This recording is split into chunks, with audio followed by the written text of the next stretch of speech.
My wife is a traveler from another dimension. She's forbidden from forming emotional attachments with people in these smaller worlds. But she fell for me at first sight. Every time her heart fluttered for me, it was followed by the soul-tearing agony of her world's punishment. She had already endured that torture 99 times for my sake. Then, I was kidnapped and taken into cartel territory, where I was beaten and tortured daily. On the verge of breaking, I remembered the secret method Jocelyn had taught me to contact her across dimensions. But when I connected, I overheard a conversation between Jocelyn and her mentor from her own world. Jocelyn, how could you personally contact that organization and have them take Silas? Isn't he the love of your life? My wife's voice was as cold as steel. That ordeal was originally meant for the supporting character, Julian. To save him, I had no other choice. Silas is the protagonist of this world. He's protected by this world's destiny. Nothing can truly happen to him. Once this mission is complete, I can stay in this dimension forever. I'll make it up to him then. My heart shattered. As the brutes closed in on me again, I gave up the will to fight. Tisk, tisk, this one's bones are tough. Another woman's voice, dripping with sarcasm, echoed in the dank room. A searing pain shot up my left leg. The agony was so intense that a pained grunt finally escaped my lips. Oh? Decided to make a sound, have we? The first woman seemed to find this amusing.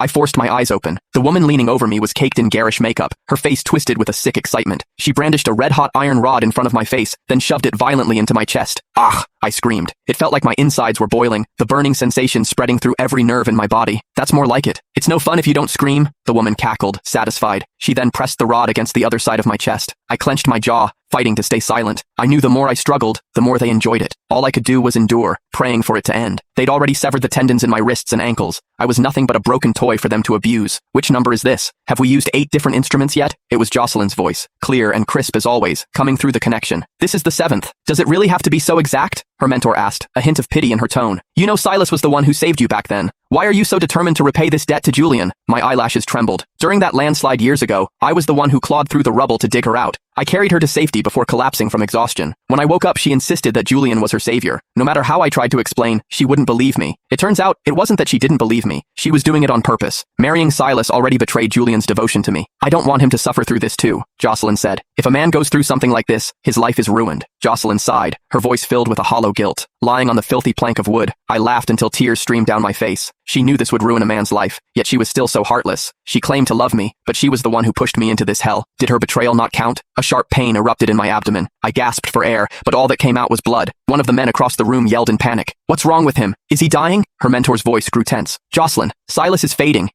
Don't tell me the details. Jocelyn cut her off, her voice strained with pain. It'll hurt too much. Okay, next. Let's destroy his ability to be a man. What? Her mentor exclaimed. Don't you want children? I thought you loved kids. I'll love Silas even if he can't have children. Even if we have a sexless marriage. It has to be exactly the same. Otherwise the events of the book will happen to Julian instead. Jocelyn's tone was unwavering, but to me, it sounded like the devil's whisper. Soon, someone brought over a pair of large, rusted pliers. Even in my despair,